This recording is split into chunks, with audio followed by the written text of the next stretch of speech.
Hi there, and welcome to the Skylight Books author reading series. If you'd like to learn more about us and our many upcoming author events, please visit skylightbooks.com, where you can browse our inventory, buy books, and join our Friends with Benefits Club. You can also follow us on Twitter, Tumblr, and Facebook. To speak to a real live bookseller, please call 323-660-1175. Thanks for your support, and enjoy. Please welcome IVY Pochoda and Louisa Hall.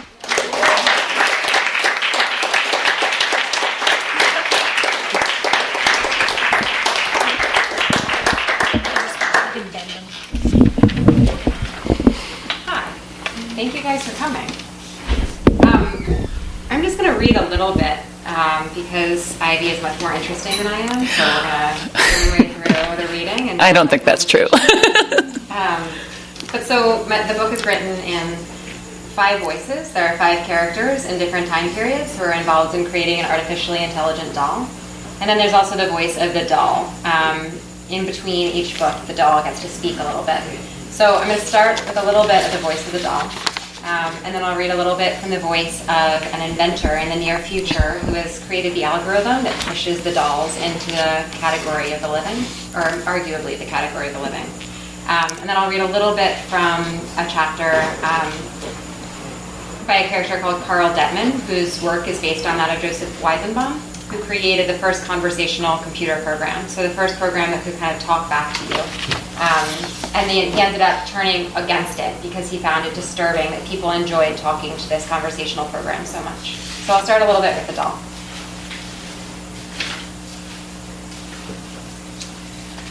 We are piled on top of each other. An arm rests over my shoulder. Something soft is pressed to my ankle. Through a gap in the slats on the side of the truck, my receptors follow one stripe of the outside world as it passes.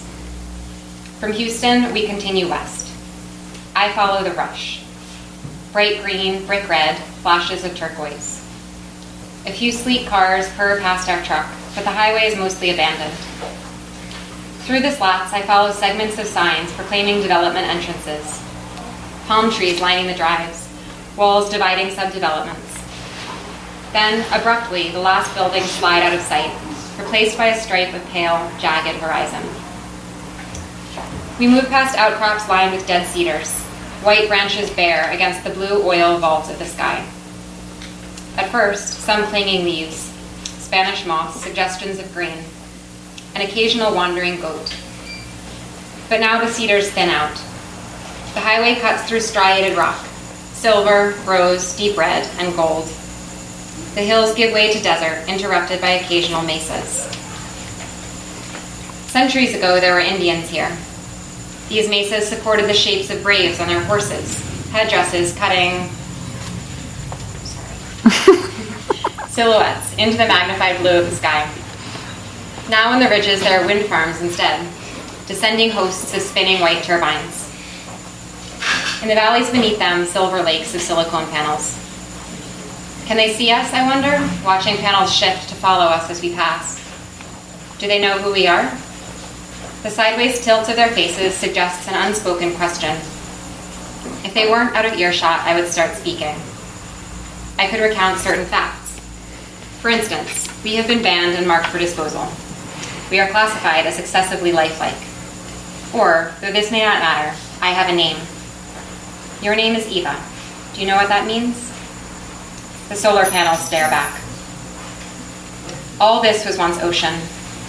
If we scanned the cracked earth to the side of the road, we would find fossils of shells, nautili and ammonites, creatures who lived in spiraling houses, adding rooms for each year of their lives.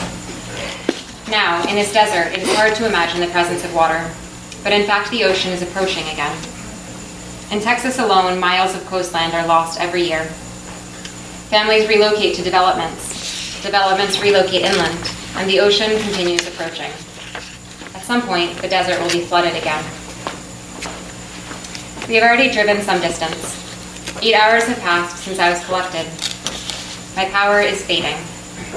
Once it runs out, the memories I have saved will be silent. I will no longer have words to call up. There will be no reason to speak. Oh. All right. Did you guys hear any of that? All right. So now I'll read a little bit from the inventor who comes up with the algorithm for empathy. He's writing from prison. What's the world like? The world that I'm missing? Do stars still cluster in the bare branches of trees? Are my little bots still dead in the desert? Or, as I sometimes dream during endless lights out, have they escaped and gathered their forces? I see them when I can't fall asleep. Millions upon millions of beautiful babies, marching out of the desert, come to take vengeance for having been banished. It's a fantasy, of course. Those bots aren't coming back. They won't rescue me from this prison. This is my world now, ringed with barbed wire. Our walls are too high to see out, except for the spires that puncture the sky. 2 sonic signs, one to the east and one to the west, and to the north a bowling ball the size of a cow. These are our horizons. You'll forgive me if I feel the urge to reach out. I want you to forgive me. I realize this might be asking too much, after all we've been through together. I'm sorry your children suffered. I, too, saw the evidence at my trial. Those young people stuttering, stiffening, turning more robotic than the robots they loved and you chose to destroy. I'm not inhuman. I, too, have a daughter. I'd like to make amends for my part in all that. Perhaps I'm wrong to think a memoir might help. You jeered when I spoke at my trial. You sent me to jail for my unnatural hubris, and now I'm responding with this. But I write to you from the recreational center, where my turn at the computers is short. Could Nemesis have announced herself any more clearly? I'm obviously fallen. At the computer to my left is a Latin teacher who ran a child pornography ring. On my right, an infamous pyramid schemer, one of the many aged amongst us. He's playing his 34th round of Tetris. All the creaky computers are taken. There are only 6 of them and scores of impatient criminals, crooked bankers, pornographers, and one very humble Stephen R. Chin. That's the inventor.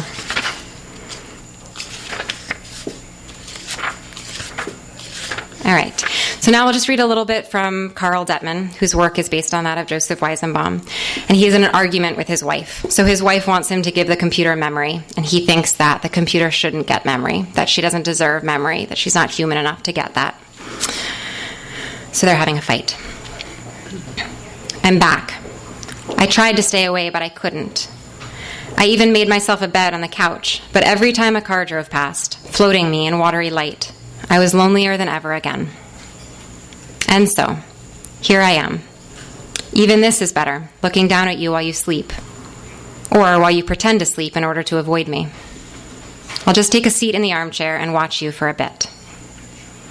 I shouldn't have left in such a fit. I'm not my usual self at the moment. The silence is slowly driving me crazy.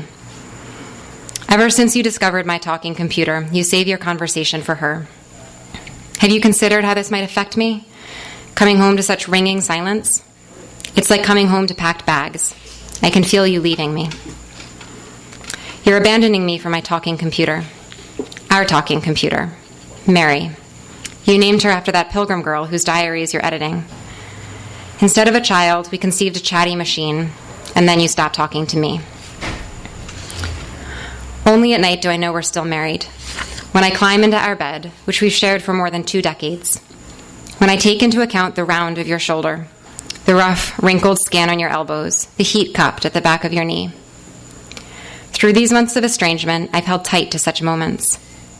Even when you asked me to give the program long-term memory so that Mary could record your conversations. Even when I refused and you looked at me with the small black beads of your eyes, reducing me to the size of a thimble.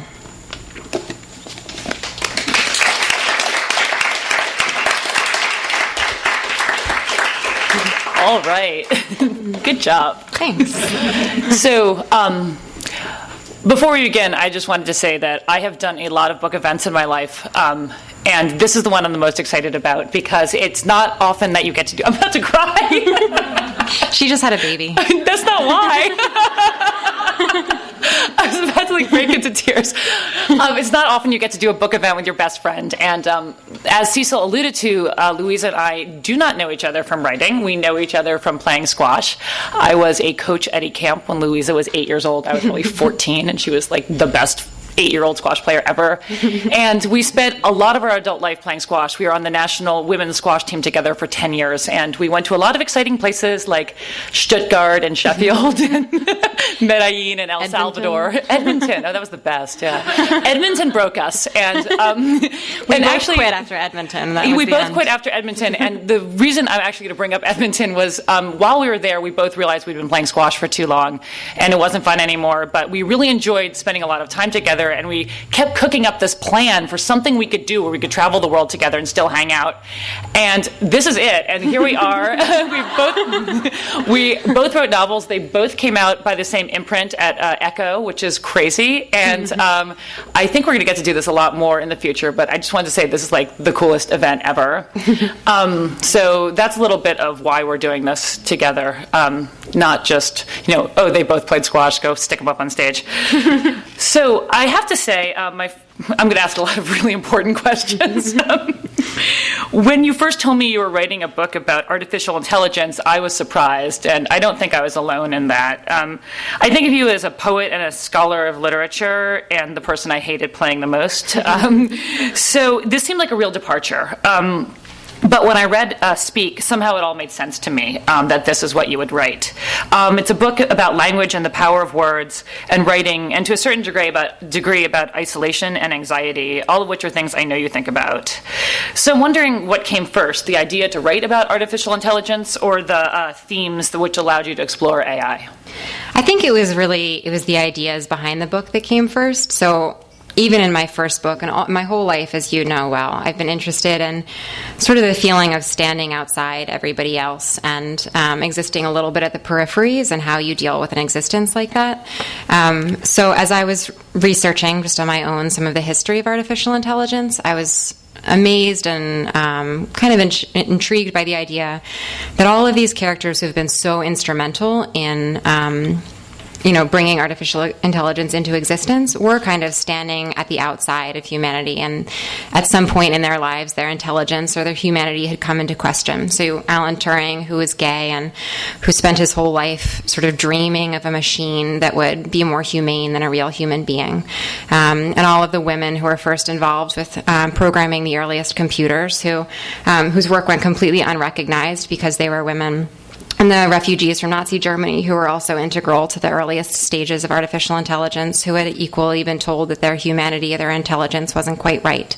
So it was that question of kind of existing a little bit on the outside of everybody else in the human world that brought me to the subject. Well, it's funny because you kind of jumped the gun to my final zinger of a wrap-up question, so we'll have to go there now. I remember, and not to, I thought that I'd bring up the squash stuff so people didn't, ask a lot of questions about that. But I remember when we were playing, we both were kind of isolated and we were really good, but didn't really enjoy the social aspect of the game, and probably would have done, had a better career had we been sort of part of everything. But we had a lot of qualms about playing and really wanted to do something else, which I guess was the profitable enterprise of writing literary fiction. That's great. Our parents must be thrilled. But I remember that you used to, we both had this sensation all the time, and you put a name to it. And it's funny, I just used it in the book that I'm writing now, but then when I was writing these questions, I was like, oh man, that's what Louisa wrote about. You used to describe this thing called the hollow feeling, about being around all these people, but being very isolated. And when I read Speak, I was like, oh, she just really wrote about that sort of being, apart from the crowd. And I guess you answered my question of whether that was intentional, but I feel like that was that a personal investment of your own experience? Yeah, we used to talk all the time. We would stay in hotel rooms. We would, spend a lot of time in airports and then show up in a hotel room and then go back to the airport and then go to another hotel room, and we would talk about that hollow hotel feeling, which I feel like most people probably have had, where you're kind of skating a little bit on the surface of actually being alive. Well, that's really what your book sort of, it really nails that sort of the surface of being alive. Yeah. So I think that's something that we grew up with and that I've always been really interested in. And the idea of telling a story, kind of circling around it with all these voices that are just starting to dig in, was appealing to me for that reason. Okay. Let's move away from the sports part of this program. So, I'm really drawn to multi-perspective novels. They're my favorite to read and I guess to write too. I love them. They have their challenges, and Did you enjoy switching voices in the story, or sometimes would you be like, I'm so glad I'm done with Carl Detwin and can move over to to Alan Turing today, or were you like happy with all of them? Yeah, it's such an interesting question, and I should ask you about it afterwards. Ivy's book Visitation Street, which is phenomenal, and all of you guys should read it if you haven't. Great. Is also written in rotating perspectives. But for me, the thing, and I don't know if this is the same for you, the thing that's most interesting about that is that you can see each character from other characters' perspectives.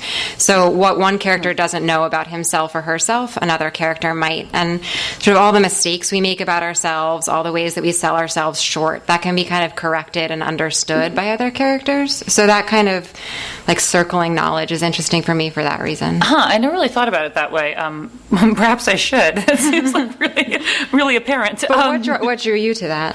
I started writing my book in grad school, and I had no idea what I was doing. And, so I would get to the end of, when it was time to submit 30 pages, and I was like, well, I don't know what the next 30 pages are going to be. Let's invent a new character and write about that person. And then, next month, that's how it started. Yeah. And then I realized having different perspectives is a really great way to look at a neighborhood. My book's about a neighborhood, and you get different perspective. It's like, sort of like artificial intelligence is to speak as Red Hook is to Visitation Street. It's like you get a total panorama by these different voices. Yeah. Though it can be really frustrating, I think, because sometimes it's hard to tie it all together, and some people are, doing better than others, and you feel like you're treating them. But do you feel that way? Like you're honoring some of the characters more? Yeah, I was really strict about switching each day. So on one day I would write one character's voice, and on the next day I would write another character's voice.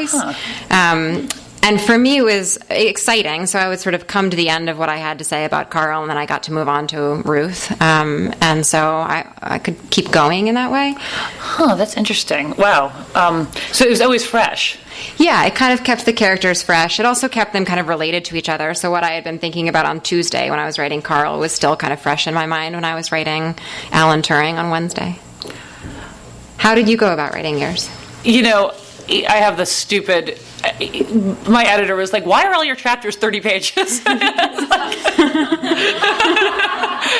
I was writing it in grad school, and when I had written 30 pages of one character, I was like, try to write 30 pages of the next character. I did change it ultimately. I mean, it was just like a formulaic exercise. Yeah. I guess it's the same thing. I would write 30 pages in one voice, 30 pages in another voice. But I did have this thing in an earlier draft, which was like all the characters had to appear all the time. You're like, oh, here comes like so and so, and then oh, he passes so and so in the street. It's like this puppet show of all the characters, and I realized they could sort of stand on their own more than that. Yeah.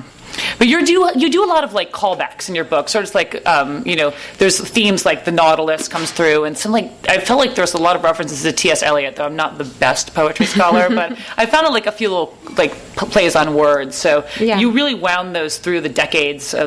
Louisa's book spans how many years? Well, 1760 to 2040. So someone do the math. I mean, it's like 300 and something.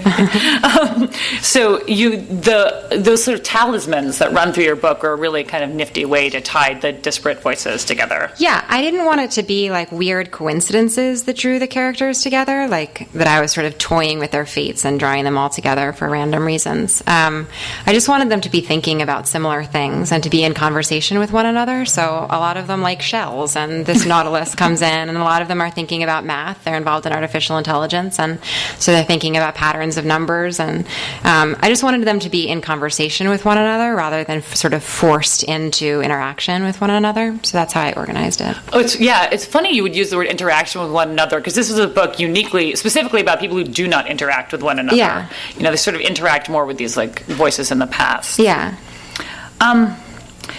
So, today we've been talking a lot about genre and different genres, specifically which genres make a lot more money than literary fiction, and how do we get into that field. But one of the things I think is interesting about Speak is some people are calling it science fiction, and that would never have occurred to me. But I think with a lot of people here, we talk about this, what is genre, and, is it important? Is it fluid? And I was wondering, what your thoughts are on that. Do you, I know in England they're marketing your book as science fiction, and was that a shock to you? It was a little bit, I hadn't been expecting it, but there's some dystopia, and there are some computers and some robots, and so it doesn't it doesn't come out of left field, I guess. But the question of genre is interesting to me. I come from studying poetry, so I think of genre as being kind of forms, and I love to think about forms. And when I wrote Speak, I was very much thinking about the shape of it. So it was going to be 5 different characters and 5 different books, and the whole book was driven by its shape and its form. So I think the genre is really important to me. I wasn't necessarily thinking about science fiction as a genre, but I was thinking about shape and the components of shape in making a book. Just out of curiosity, this is also something I worry about all the time, because, I wrote a book that was marketed as a mystery, which is not really a mystery. And, I'd go to all these panels, and they'd be like, well, when the criminal and the murdered girl, I'm like, I don't know who you're talking to, but I'm going to try to answer this as best as I can. But do you worry that, people are going to read your book and just kind of think, well, that's not science fiction? Or does that not bother you? For some reason, it doesn't bother me, although now specters of infuriated science fiction fans are starting to rise before my eyes. I don't mean to be rude about this. I just mean it's something that's in the literary conversation a lot today. Yeah. And I should ask you the same. So Ivy has this incredible character-driven urban novel about a neighborhood, and it's often marketed as crime fiction or something like that. It's confusing to me. Yeah. But I feel like a lot of people who love crime fiction have loved your novel because characters speak to people across genres, and characters speak to people no matter what their interests are. So I think if your primary interest is in creating interesting characters with voice that feels real, then probably, ideally you wouldn't disappoint any genre. I hope not. It's worrisome. It's worrisome that people are constantly being pigeonholed for some weird marketing business. Though whatever sells your book is basically fine by me. And if people hate it, they can just write crappy Goodreads reviews about how this wasn't science fiction. It was set in the past. Set in the Puritan times. There have been 1 or 2 of those already. Oh, really? So, I didn't know. I didn't read your Goodreads reviews. I once did a panel where a guy just read all of his 1-star Amazon reviews and pretended that he was okay with them, but he really wasn't. So I guess something that also interested me about our parallel career paths and lives and other things is that we both are, these novels that we're primarily discussing here are our second novels. And we are both the author of first novels that I think we both do not entirely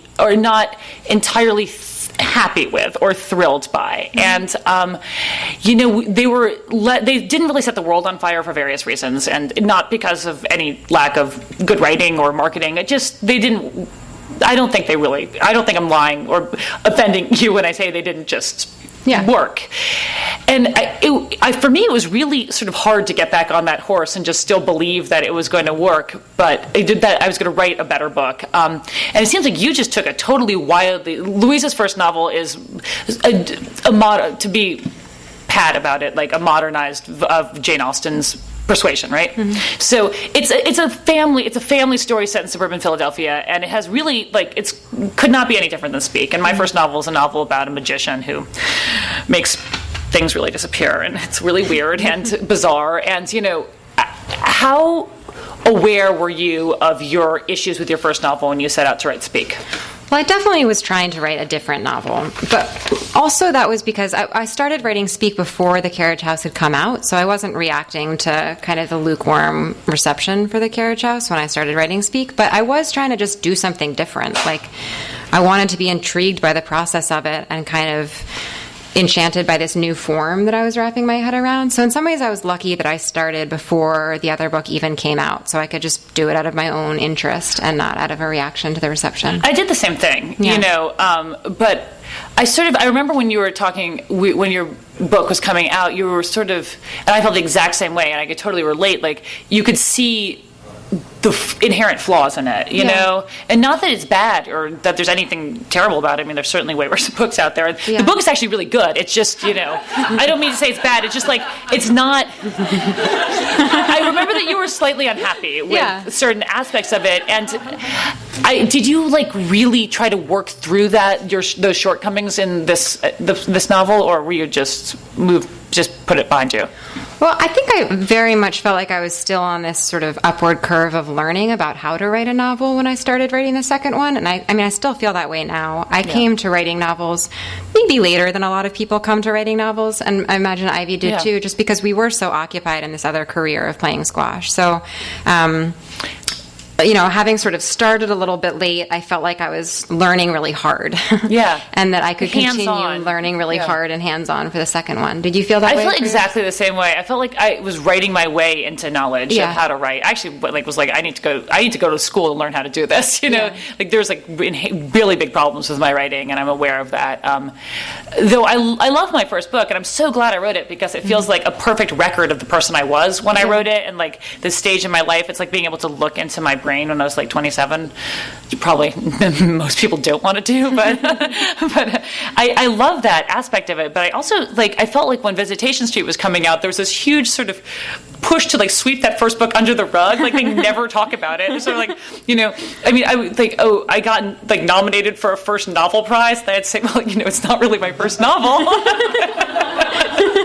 I mean, the first line of the Boston Globe review was like, "How did she write this amazing first novel?" I'm like, well, it's not. The hard way. So I think it's I feel that there is this sort of temptation to sort of discount those earlier attempts, but I think they're also really important to like how you.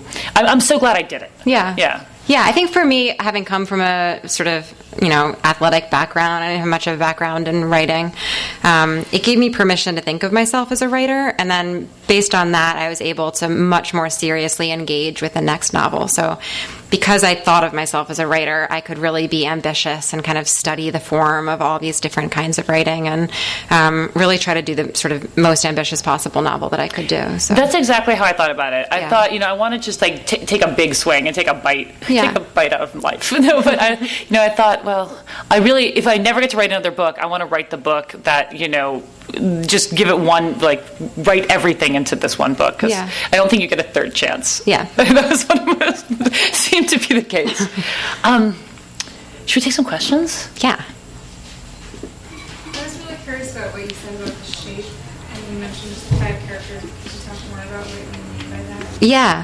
So the way that I started writing the novel was I actually sort of picked up this algorithm based on, you know what the sestina is? It's a form of poem that has, each stanza has 6 lines, and it has kind of an alternating pattern for what the final word of each line will be.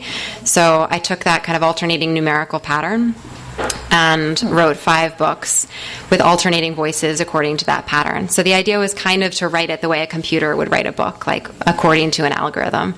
And then I got to the end and was like, wait, I'm human. And I can change this pattern. So then I went back through and kind of, built the story by moving some of the pieces around a little bit. But that shape, that kind of alternating 1, 2, 3, 4, 5, 5, 2, 1, 3, 4, whatever it is, was really important to me in writing it. And then, with my first novel, similarly, I kind of had the idea of the shape of it before I started writing. So that is kind of like what drew me through, not an idea of where the characters would go or how the story would end up, which is, I guess, what I mean by shape. Do you have a similar...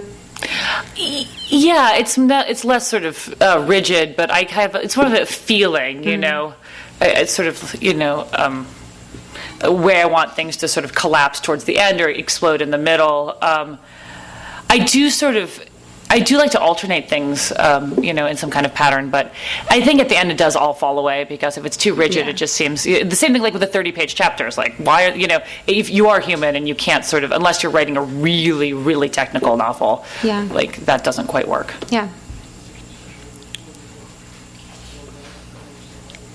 Go ahead. Hi. So,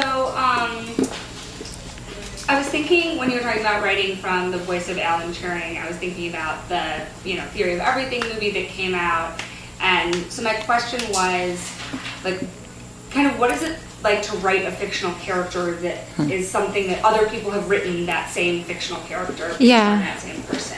Yeah. Does that make sense? Yeah, it makes good sense. So there's a movie that came out about Alan Turing recently. I had actually written the book before the movie came out, before I had a chance to see it. But what I was kind of working with was nonfiction about Alan Turing, so there wasn't much fiction about Turing, but there were lots of nonfiction versions of him.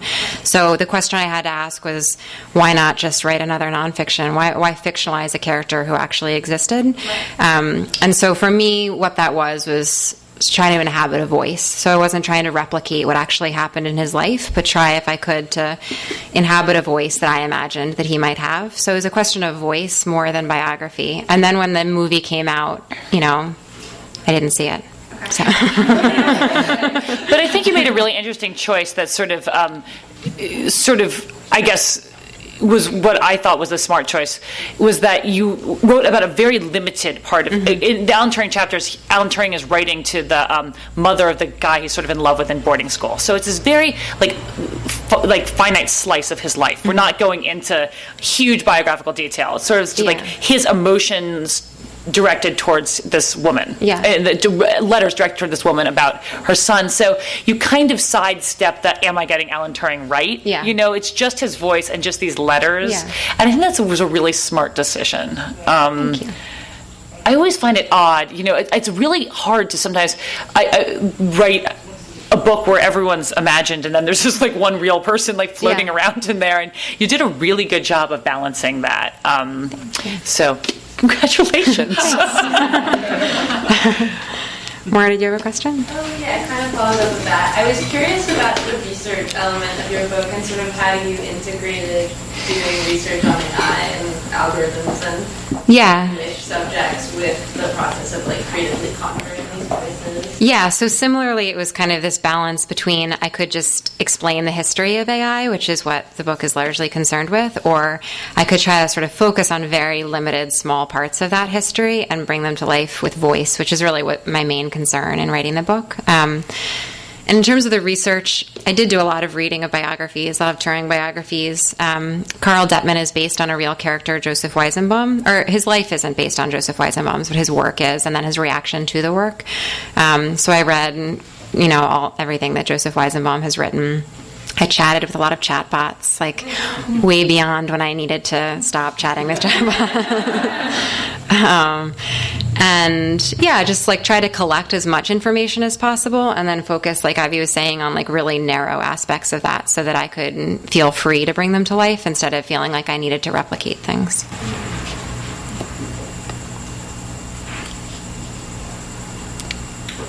Your research.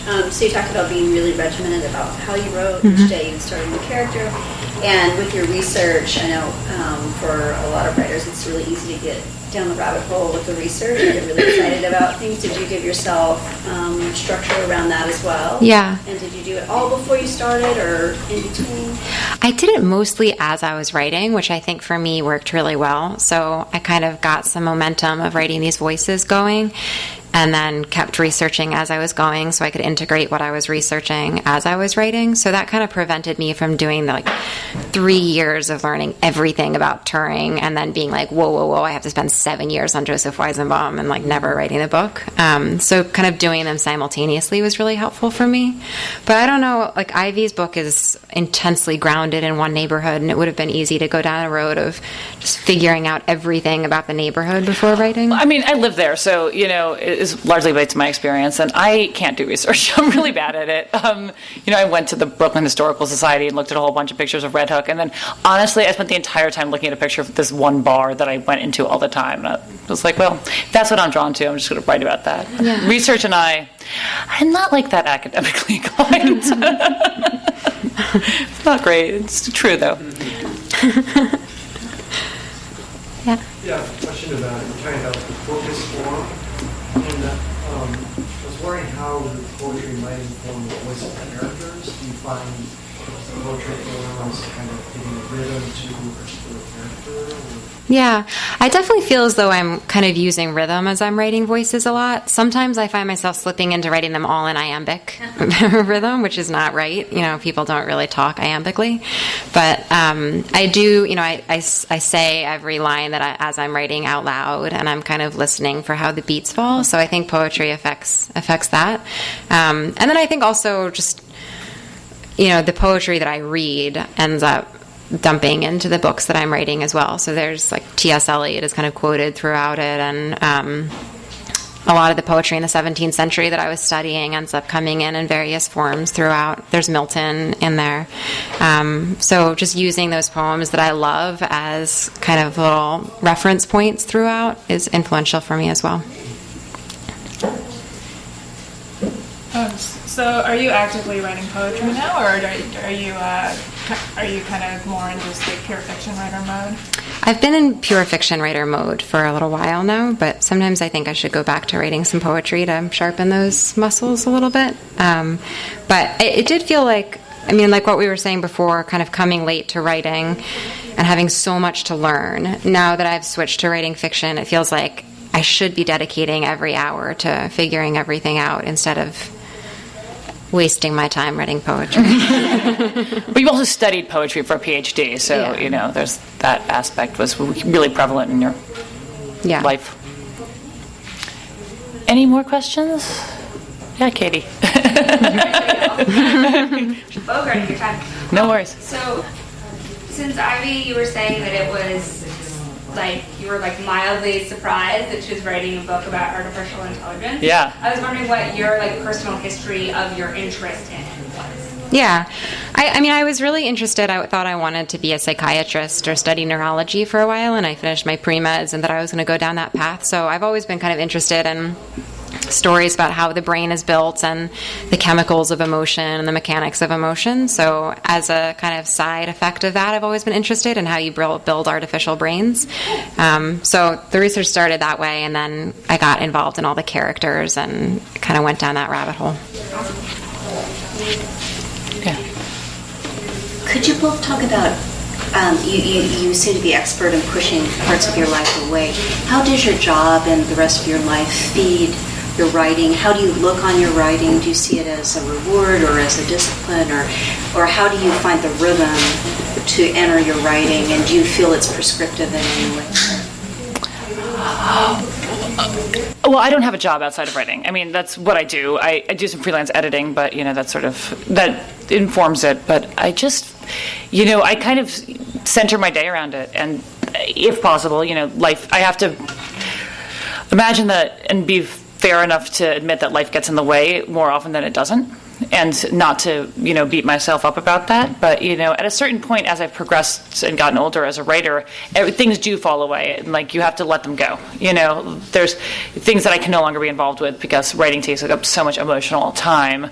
But that said, you can't, at least for me, I can't, like, put blinders on to the, you know, the calling of the real world and those everyday you know, things that have to be taken care of. I'm not one of those writers who's like, I always talk about this, of like, I read an interview with Jennifer Egan, and she was like, when I finally had the, you know, idea for Visit from the Goon Squad, I wrote for like 10 hours, and then like, I forgot to pick my kid up from school. I'm like, that's not true. Or if it is, you're crazy. And you maybe should, you know, go see someone about that problem.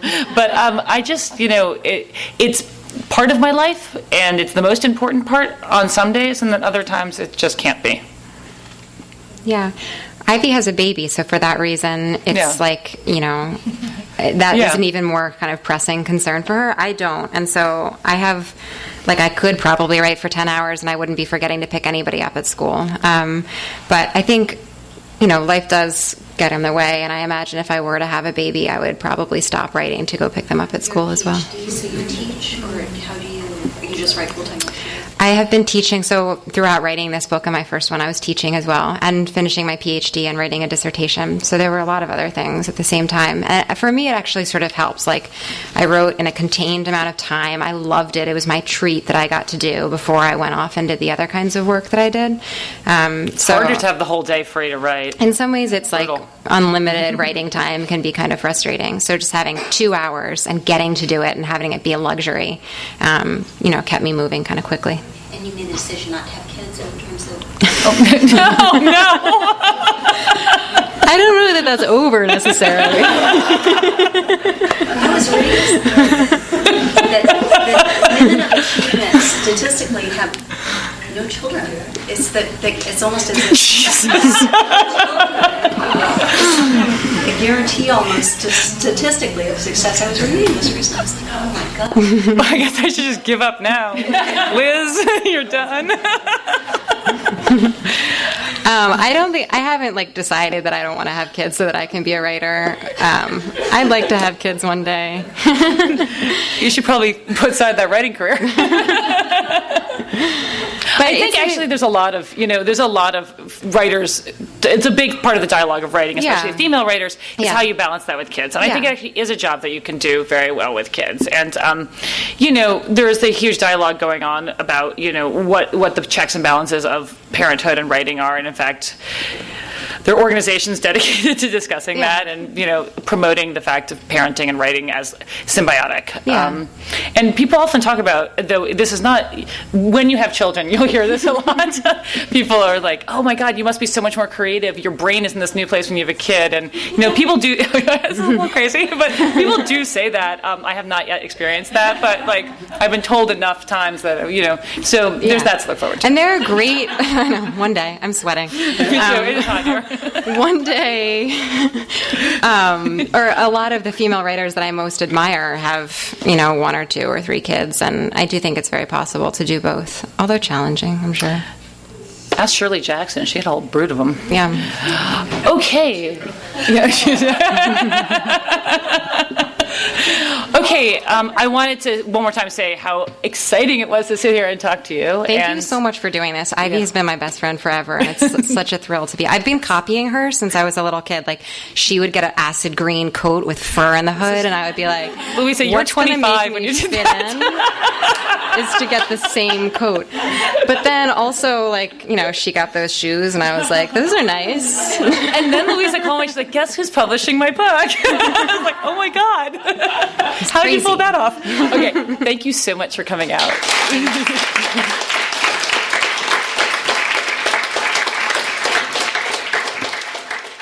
You've been listening to the Skylight Books author reading series.